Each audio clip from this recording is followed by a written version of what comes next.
Hello and welcome to Scholars Hub at Home. I'm Nicole Light, Senior Alumni Engagement Officer at York University, and I will be your host for today's session. Thank you for joining us for today's lecture titled After Suburbia, Living in Urban Society with Roger Kyle, Professor in the Faculty of Environmental and Urban Change. I accept the responsibility to acknowledge the land I am on. Because we're not gathered in the same place, the land I'm about to acknowledge might not be for the territory you are on. Please take the responsibility to acknowledge the traditional territory you are on. The website nativeland.ca is a good resource for this. As a member of the York University community, I recognize that many Indigenous nations have long-standing relationships with the territory upon which York University campuses are located that precede the establishment of York University. York University acknowledges its presence on the traditional territory of many Indigenous nations. The area known as Takaranto has been caretaken by the Anishinaabe Nation, the Haudenosaunee Confederacy, and the Huron-Wendat. It is now home to many First Nation, Inuit, and Métis communities.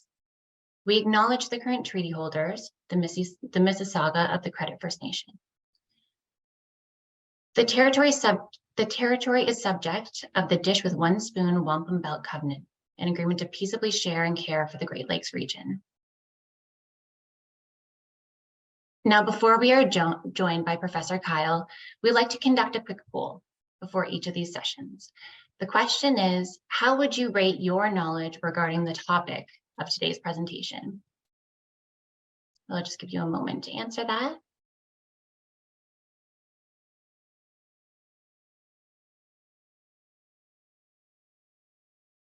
Okay, great. So we have it looks like a pretty good combination of people that have some knowledge, minimal knowledge, and people who are looking to learn and totally new to it. Okay. It's really helpful to us for our speaker to know who's in the audience and their level of knowledge on the topic. So thank you for that. If you need help with Zoom webinar, feel free to click on the Q&A button at the bottom of your screen and enter your question. Our team is ready to help you. That same button may be used to submit questions for our guest speaker to answer during the Q&A period that will follow today's presentation.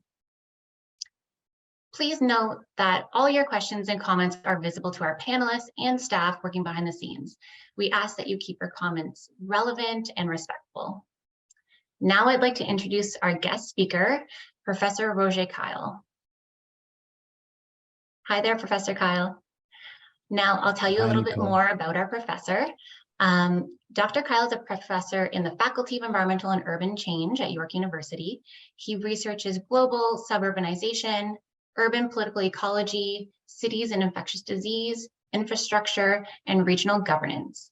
Among his publications are Suburban Planet and After Suburbia, as well as the forthcoming Pandemic, Urbanism, and Turning Up the Heat, Urban Political Ecology for a Climate Emergency. We are so pleased you could join us today.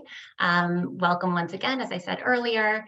And how are you feeling? Are you looking forward to this presentation? I know we have a really keen audience. Yeah, thank you. I'm good. I'm glad to hear that some people have some knowledge of what I'm talking about, but what I'm going to talk about should be open to all audiences. So I hope to entertain you in the next 20 minutes or so and tell you a little bit about the work that I do. Great. Well, it should make for a lively Q&A as well. Okay, well, I'll pass over the virtual stage to you. Please feel free to share your presentation and get started. Thank you, Nicole.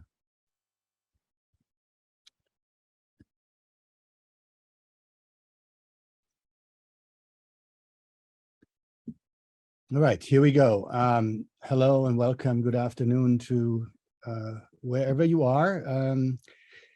I will talk today about After Suburbia, living in an urban society. And what I'm going to say, and I did speak to Scholars Hub audiences before on aspects of this project that I'm going to report on, but I will try to not repeat myself. We've had this 10-year project, 9 or 10 years of funded research, funded by the Social Science and Humanities Research Council in a major collaborative research initiative on global suburbanisms. And here you see some of the output. In fact, one of the things we have done collectively is do a book series with the University of Toronto Press.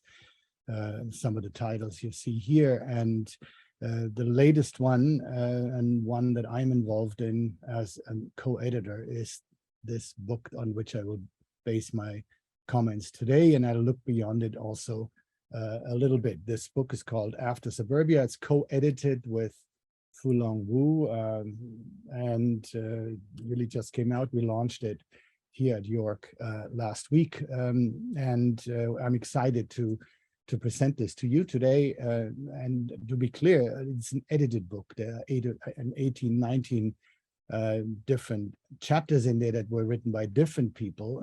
And I'm not assuming their voice here. I'm just speaking about the book as a project that we did from this larger research initiative that we did. What I'm going to talk to you about today is, and what I'm going to argue in a way, is that urbanization today, to a large degree, is suburbanization. And that means extensive urbanization, urbanization outside of the core.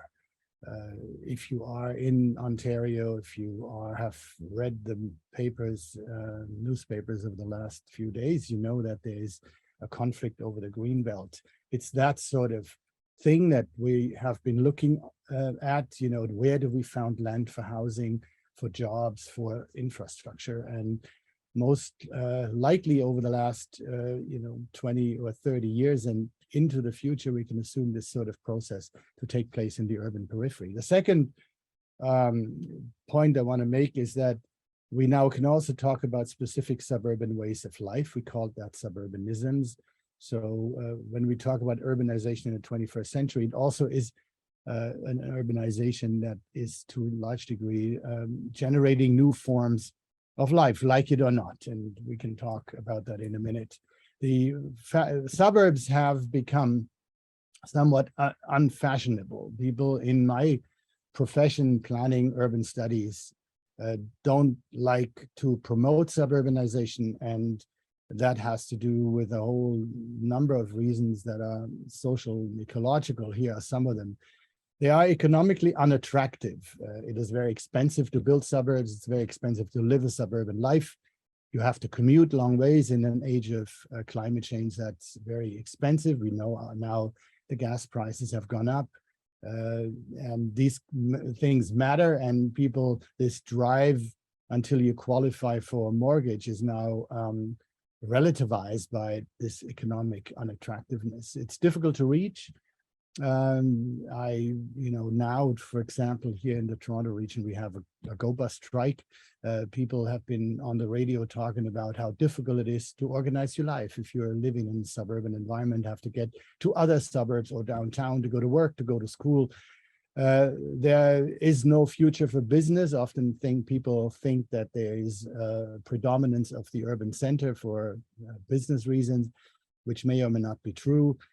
We hear that it's a generational choice, often that millennials prefer the city, younger people prefer to live in urban environments, and the suburbs were the environments where their parents lived or their grandparents.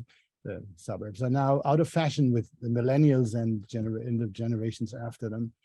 And then climate change lives in suburbia, which is often suburbia are being credited with all the problems we now face as a global society. And that is to some degree true. So out of all of this, we get a storyline of the suburban crisis. Of course, we can now add the pandemic to this, and I will speak about that towards the end of my talk. So here's an example.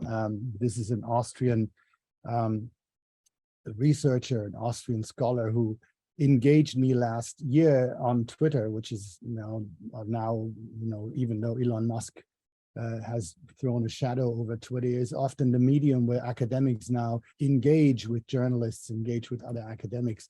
And so about a year ago, we had this fight in German, this Twitter fight about the meaning of suburbia, and I've translated it for you here below. He says, the city begins when two houses share a wall. And suburbia begins when two single-family homes share a garden fence. And I said to him, this is a bit too simplistic, because there are places like Los Angeles, which are very dense and urban, but they are not urban in the sense of Barcelona or Vienna or some parts of Toronto. So he responded to me, yes, Los Angeles is indeed largely a suburban desertscape, and there has also been, and there are also bedroom or satellite neighborhoods, which again, to me, is a very reductionist, simplistic understanding of what Los Angeles is about.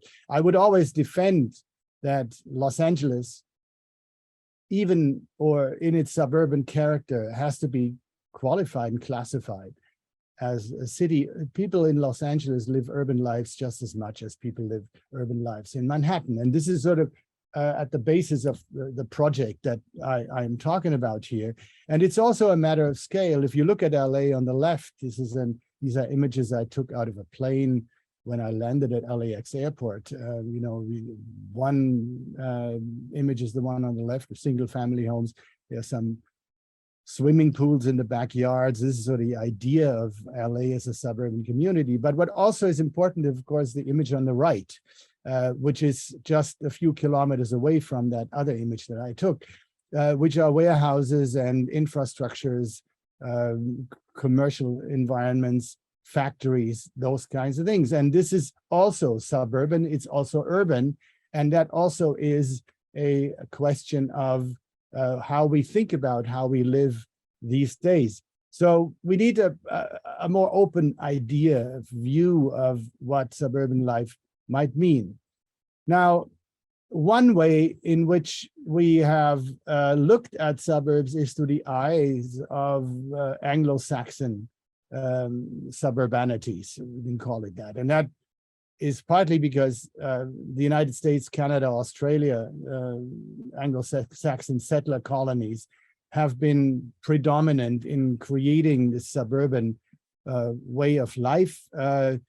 Here we have immigrant settler imaginaries about how we should live on the land. And again, the whole idea about, expanding subdivisions into the greenbelt that we're now, confronted with here in Ontario is very much in that mode of development. Oops.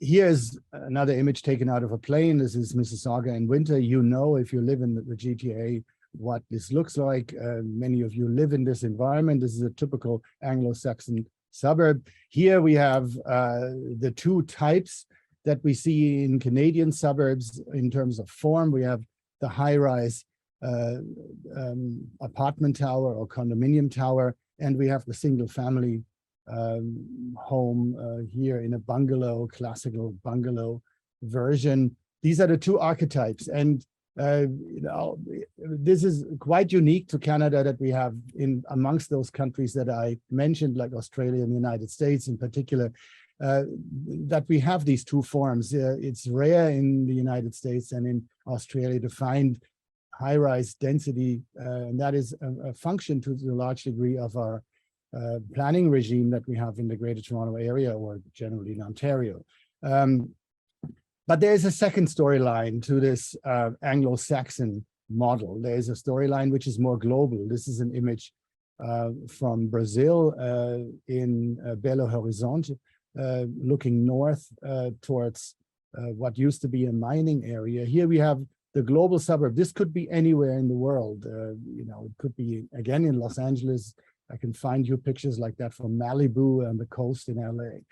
But it's a new form. It's a form that doesn't have much to do with the Anglo-Saxon history. And much of that comes from this tradition of the 1920s of modernism and modernity. And this is the Bauhaus in Dessau in East Germany, where much of this idea of this form was developed.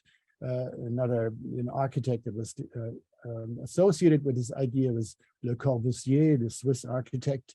And here is an example from the 1920s in my hometown in Frankfurt, the development of a modernist housing estate outside of Frankfurt. You can see it is suburban. It's a different kind of a suburban structure than we see, let's say, in Vaughan or in Mississauga and Markham.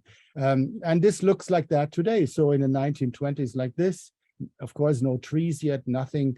But today it looks like this, and it's a very preferred suburban housing area. There are a whole number, about 20 such neighborhoods were built in the 1920s, and they are still successful and housing families today. And it's difficult to get into those areas today because they are handed down from family to family, just like Maple Leafs season tickets.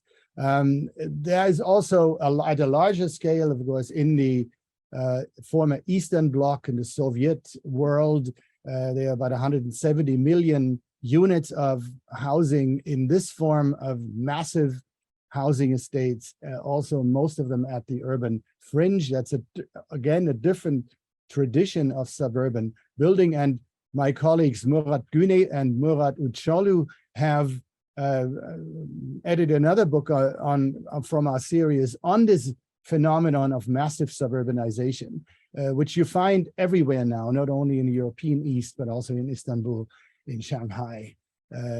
Anywhere in the world, you find this type of suburbanization. Here's an example from Gurgaon, outside of Delhi in India, just to give you a sense of how pervasive this form of suburbanization is today. And we have it when I look out my window here at York University, of course, here at home. This is the Vaughan Metropolitan Center here, just north of York University. And we call that, and my colleagues Paul McGinn and Nick Phelps in Australia and I have just concluded a seminar series up here at York last week, where we called this phenomenon peripheral centralities, to note that this is not just the periphery, it's also the making of new central spaces. There is a lot of interreferencing going on in the world. On the left here, you see, again, Istanbul. In the middle, you see Shanghai. On the right, you also see Chinese forms of new urban development outside of cities. There's a lot of that going on that, is global south to global south learning in terms of that, just as the Anglo-Saxon model continues to be a model that is replicated around the world. So we live on a suburban planet. And this is the form of urbanization that we are facing now. We're adding another 3 billion people to the humanity before we expect the population to sort of plateau at around 10 billion people. So we can say that the 21st century is the age of the urban periphery. Another image from the Asian, the side of Istanbul, on the Asian side of the Bosporus in that city. The world of suburbs now looks much different from how it looked in the post-Second World War years. Now, when we look outside into the periphery, we see Amazon fulfillment centers and warehouses and such to be really the big structural units of this after suburban world. And in many parts of the world, ex-urban or suburban development is informal settlements. The great urban scholar Mike Davis wrote a book about 20 years ago called The Planet of Slums, where he argues just that. He unfortunately passed away. We lost him last week. Mike Davis's world now is tangible to all of us. If you look at the heat map here of urbanization of the African continent, you see how the spread of urbanization takes place everywhere. And many of those settlements that you see here in East Africa and in West Africa are of the kind that I took a picture of here in Kampala, Uganda, at the bottom right. So it isn't all towers and all bungalows. There's also hundreds of millions of people, maybe billions of people out of those 3 billion that we will add to suburbia or to the periphery will live in informal settlements like the one below. So what we know is that this world is not a settled world, and not a world at ease with itself, not a world in harmony, but it is a world in crisis, a perpetual crisis. This is again, an image out that I took out of an airplane. This is, of course, our home here. This is, some part of Brampton or Mississauga as I'm flying into Pearson Airport. And so we have a literature now on the crisis of extended urbanization, crisis of suburbanization, and I've participated in that recently, coming out of this larger project that I've been telling you about. Here are two papers that we have published. One of them actually predicted the outbreak of something like COVID in early 2020 by total coincidence. We didn't know it was coming, but we were able to talk about the conditions, and I'll come back to this in a minute, the conditions under which we now have to look at the spread of infectious disease as linked to the suburbanization of the world. 3 years later, we have finished this book, which is about to come out in a couple of months, with my colleagues Harris Ali, also here at York University, and Creighton Connolly at Hong Kong University, where we talk about the fact that this new suburbanization around the world is linked to not only COVID, but also the spread of Ebola in West Africa. And it was also already linked to SARS that many of us can remember from 2003. Here are images of Shanghai. I don't have an image of Wuhan, where we think COVID started, and an image of Brampton, where very close to those kinds of neighborhoods that were most affected by the COVID outbreak over the last 2 years. Here you have a map of that. L6P postal code became infamous for being one of the hotspots. It's adjacent to some of the most affected neighborhoods in the city of Toronto, which are just outside here of York University. And colleagues of mine in Milan, which was one of the most affected European cities, and here in Toronto, Sam Bilieri of Toronto Metropolitan University, we started early on to link this outbreak in the early months of 2020 to the specific life that people live in the periphery. And so we wrote this paper early in 2020, was about COVID-19 as a disease of the social, spatial, and institutional periphery. And so Brampton, again, is a good example to study that. And I'm currently involved in a follow-up project with colleagues in Chicago and Johannesburg, where we are going to Brampton to study what went wrong, but also what went well in Brampton, because the community organized and rallied and confronted the crisis to their suburban life in a variety of ways that I don't have time to speak about today. So the periphery can mean different things. There's a spatial periphery, and here on this map you see the darker areas of Toronto are these peripheral areas where you've had not only the highest incidence of COVID infections, but also tragically in the beginning, the lowest services to help the people there, including the lowest rates of vaccinations. And this is linked to a particular environment that we know well in Toronto, these tower neighborhoods where you have a combination of new immigration, renters, high degrees of poverty and racialization, where the virus found its home. And it's all connected, right? Here you see on these maps the percentage of households left in core housing needs. So you see there is an overlap that in those neighborhoods where your housing need is largest, and to the right, the close contact cases per 1,000 persons, where you have overcrowding. It's not about density per se, but it's about overcrowding in these kinds of communities. Here you have hospitalizations and deaths on the left, on the right. Vaccinations, you can see the most vaccinated areas are the whitest, wealthiest areas of the city, the ones that had the lowest infection rates. So we have work to do here, and we have to look at our periphery through these eyes and think differently about how important peripheral life is, how important it is to think about urban life in those peripheries here in Toronto and elsewhere. Here's another example. You see the red line is around exactly those areas where you have the most infections in this city, and there are hardly any pharmacies that were offering vaccine vaccination against COVID in the early months. Of course, when I said earlier in Brampton, for example, the community organized, that was through pop-up clinics that were organized by community organizations that pushed local government to do something about that. So this periphery that I'm talking about is not a passive social space, but one that's highly politically active and organized and is looking after its affairs. When I said earlier that the periphery in the 21st century, where we now build our cities, is a city of Amazon warehouses to a large degree and e-commerce spaces linked in Toronto, very much in the west to the airport, of course.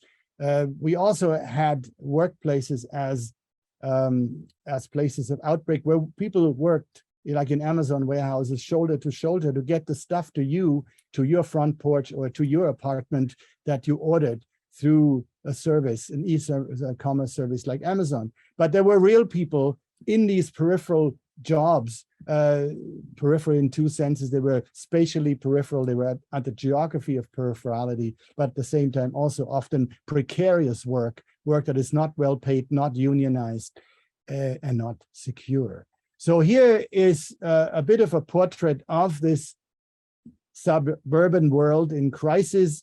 I hope that I made it interesting. Here you see a few, an image again of these warehouses. These are all the fulfillment centers in the west of the city. You can see how they're clustered around Brampton, Mississauga, very much linked to the freeways where the trucks will roll, and also, of course, again, to the airport.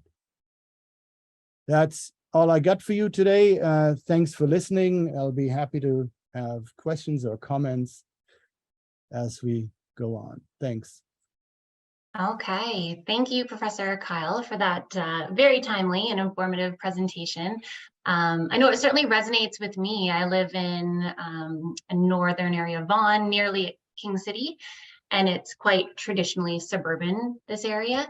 But certainly on my drive to the Kiel campus, I can see these different sort of ecosystems that you're talking about, areas of all factories, and then all of a sudden we hit that Vaughan metropolitan area that looks quite different from my home area, but certainly in the same city that I'm part of. Okay, so let's turn things over to the audience and take some questions. Please use the Q&A function at the bottom of your screen to enter those questions. For those watching live on Facebook, you're also welcome to submit questions, and you can do that through the comment section of your video. So maybe to kick off, I'll pose the first question, and wondering if you could expand a little bit on what you mean by suburbia. Is it all about single family homes on large lots, or is there more to it? Yeah, I said already that, globally at least we see a lot, but also here in Canada, a lot of different kind of urban form, different kinds of urban economies than the ones that were sort of associated with the Leave It to Beaver understanding of what suburbia is, single family homes behind white picket fences. Toronto suburbs are actually much denser than many in Australia and the United States that compare well with Canada normally. But we also now have a planning regime in place here in the Ontario case that will force municipalities, even suburban municipalities, to build about half of the new units that they're building in multifamily units.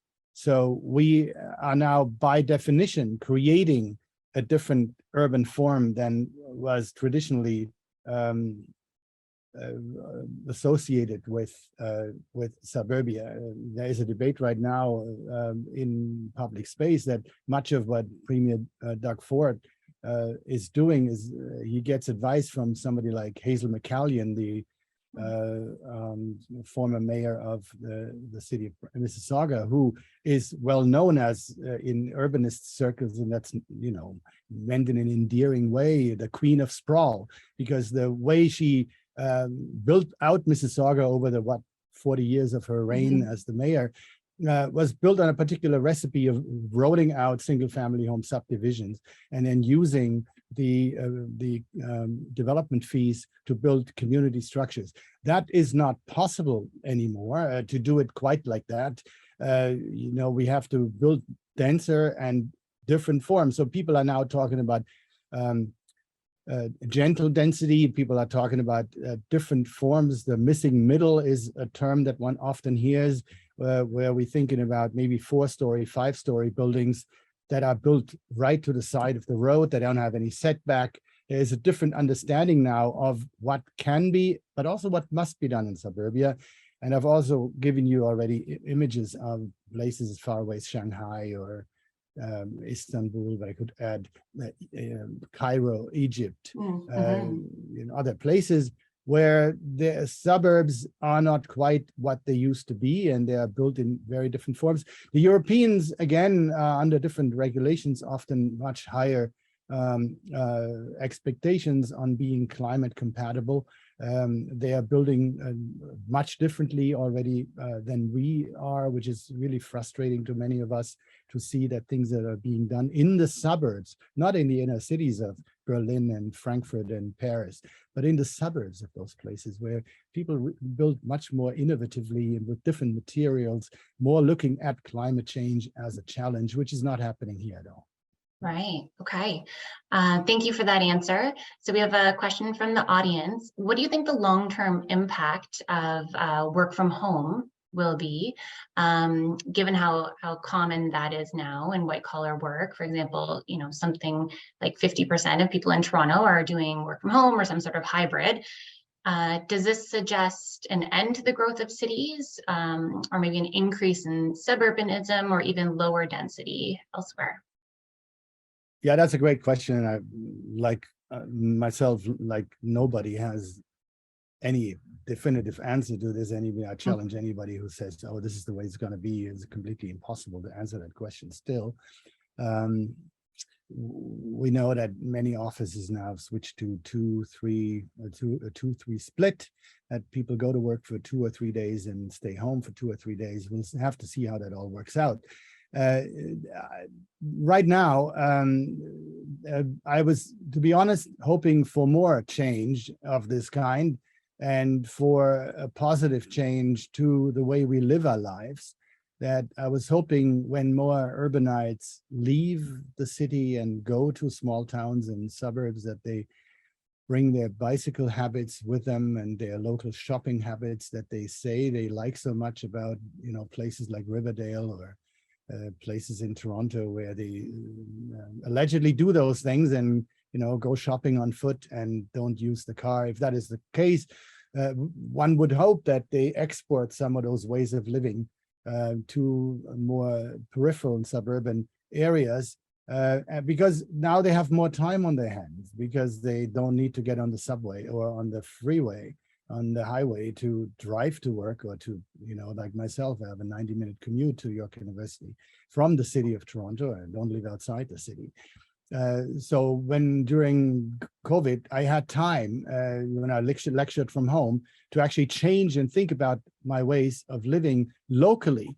And we wrote about this, and we, in our book, Pandemic Urbanism, we actually have a chapter about this and about how we expect people to some degree, to change their habits and to change also professionally, in the sense that it has an effect on how people like us, who are professional city planners or urbanists or teach urban studies and environmental studies at the university, how we change the way we do this and how we, increase our demands on ourselves, but also on our, fellow citizens and on the political sphere, to say we need to change something. And I'm currently a little bit disappointed, particularly around some of the issues I've mentioned already about, the debate around the Greenbelt, that the politicians would seriously consider to eat into the Greenbelt. The mindset that is behind that is beyond me. I also think that there was hope at one point that automobility, which allows us to sprawl and to spread, would be curbed to some degree. We had a moment, a flicker of hope that we could have a more rapid and more collective rollout of new transit options and active transportation through the pandemic. That, of course, hasn't happened. People are now staying away from transit. They still don't have the numbers up yet to pre-2019 standards with the TTC, but also with Go and the other providers.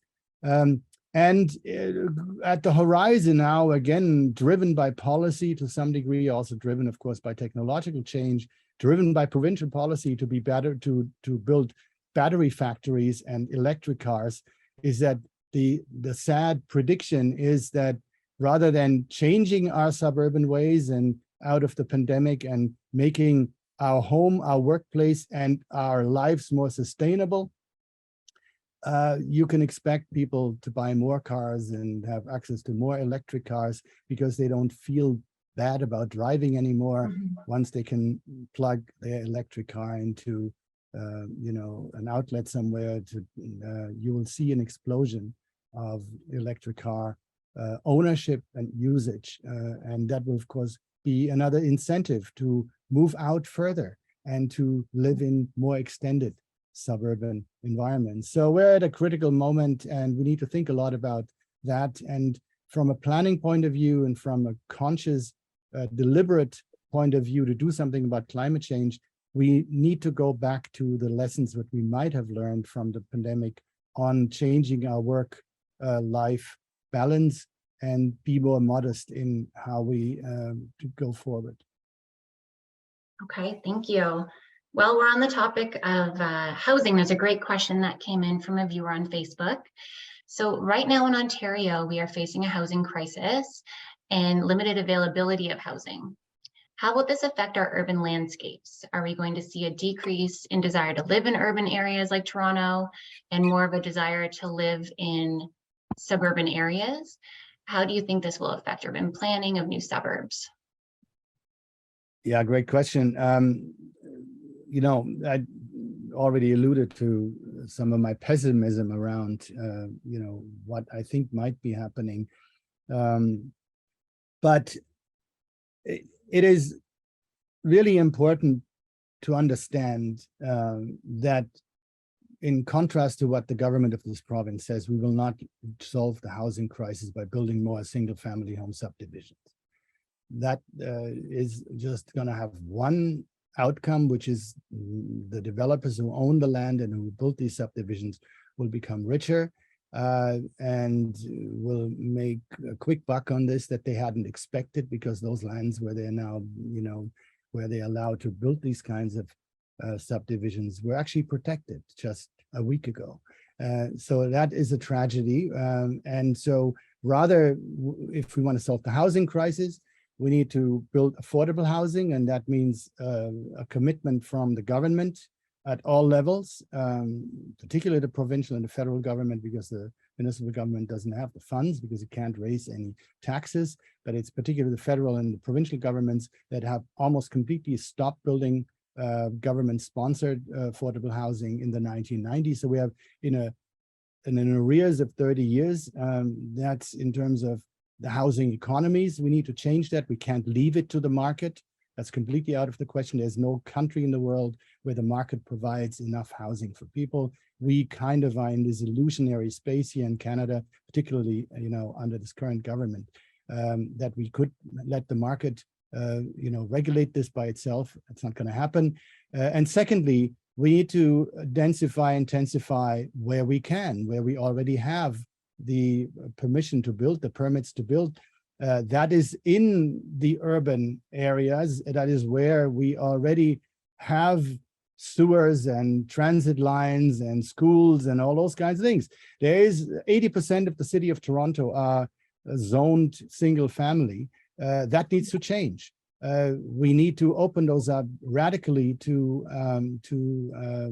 upzoning, to opening the zoning regulations. We need to densify these areas. That is a generational project. If we can't get this done over the next generation, we're going to be in real trouble, because we won't be able to service those areas that the government wants to open up for development, and the government says it's solving the housing crisis that way, that will not happen. So we need to look inside the cities. And when I say cities, I also mean Mississauga and Brampton and Vaughan and Markham. This is not just a Toronto problem. No, there's lots of that in Mississauga, lots of that in Brampton, lots of that in Markham, where we can build up rather than out. And that is where the housing crisis is going to be solved. And those communities in the suburbs in particular also need to now understand that many of the affordability issues of poverty, issues of lack of income are now suburban problems. They're not urban problems in the classical sense. So the housing crisis has to be solved regionally.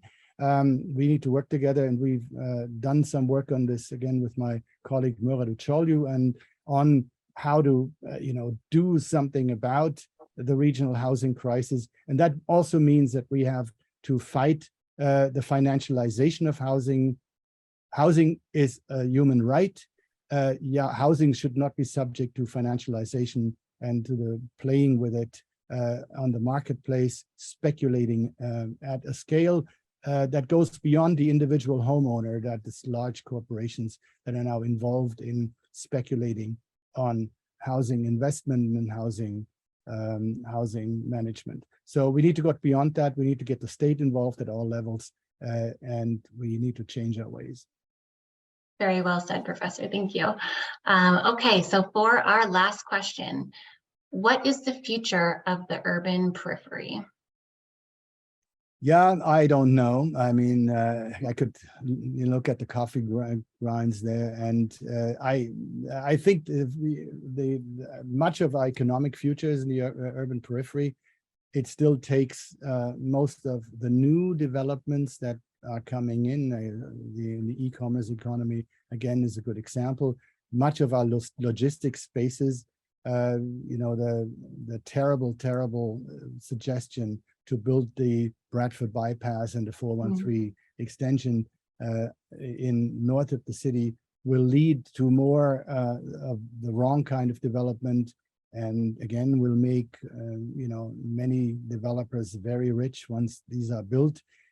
I hope that is not the future of our suburbs, but I hope that we will be able to densify, intensify, and change the suburbs and make them introduce something like degrowth into suburbs, which means suburbs can't continually grow outward, but we have to grow inward, and grow in different ways, use different materials, make it possible for people to live their daily lives around themselves, that they don't have to drive to the mall for everything, but they can actually pick up grocery items on a bike, which is what many people in European suburbs do. And it's also now becoming the mantra of suburban development in China, because they're also moving away from the big towers and the big automobile 8-lane highways into more complete communities where you have social centers.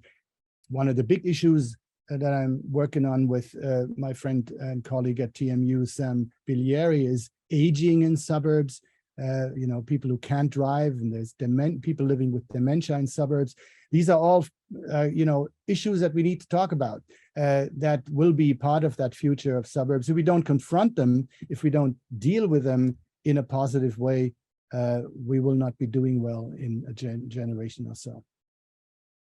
Okay, when I said that was our last question, we started getting a bunch more. I will say that your answer to the last question actually reminded me of my time in university and learning about food deserts, and a huge issue where you have dense populations, but there's nothing walkable where you can actually purchase food. That's correct. Yeah. Okay. Yeah. So one more question. Homelessness is a byproduct of pathologies and trauma. How do you see accommodating these people in the new suburbanization? Yeah, I'm not entirely in agreement with that analysis, but trauma is a big part of the lives of houseless people, but it isn't necessarily something that leads to homelessness. This investment in the housing sector leads to homelessness. and the fact that we haven't invested in it as a community, as a society. Our governments have completely abandoned the housing file and are now trying to deal with homelessness in stopgap measures. Just yesterday, the city of Toronto announced 1,000 new shelter beds. That doesn't solve the homelessness crisis. We need to, protect people who become homeless from trauma. We cannot, in a way, make trauma responsible for homelessness. Of course, there is a lot that is going on the streets, and people need help and care and all of that. I'm not denying that, but it doesn't lead to homelessness. What leads to homelessness is our inability to solve the housing problem. Let's see, there's another one on density, the quality of life. Sure, would you like to take that? I can quickly say, all of that is true, to pushes the right buttons, and I don't have time to go into it in any extended way, because I know we're running out of time. But the density issue as a quality of life issue is something that we need to take up.